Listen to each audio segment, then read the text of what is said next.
सामग्री, मान प्रतिष्ठा सारे ज्ञान में धूल फेंक देती है।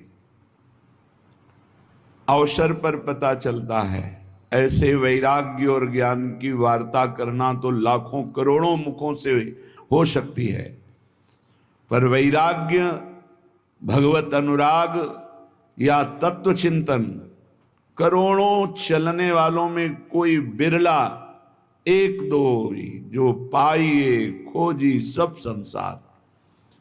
ये बड़ी बड़ी घाटियां हैं जो जीव को प्रलोभन में फंसाकर तत्व से विमुख कर देती हैं।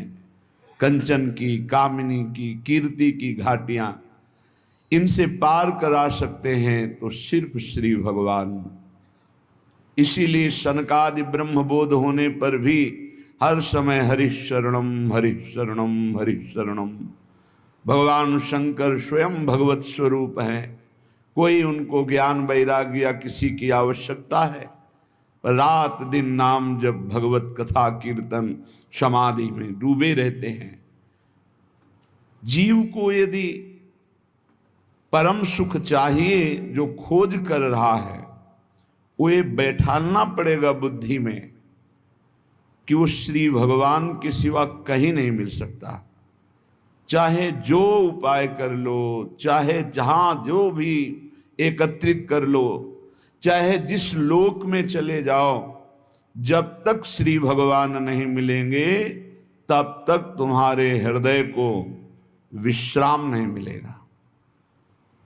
भगवान के चरणारविंद में, जैसे अपने वृंदावनवासी श्री प्रियालाल के उपासी तो श्री राधा जुग चरण निवास, जब तक गोरे चरणारविंद का सानिध्य नहीं अनुभव में आएगा तब तक भटकना ही पड़ेगा।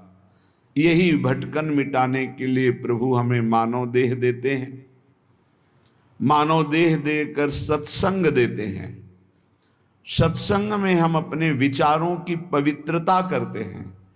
अपवित्र राग द्वेष से हुए विचारों को पावन करके भगवान की सेवा का विचार, समाज सेवा का विचार, अपने उद्धार का विचार, निरंतर भगवत चिंतन करने की भावना, ये सब सत्संग से प्राप्त होती है। सत्संग प्राप्त होने पर भी यदि भगवत प्राप्ति की चाह नहीं प्रकट हो रही तो या आप ध्यान से सुन नहीं रहे, अपराध कर रहे, या फिर सत्संग ही नहीं है।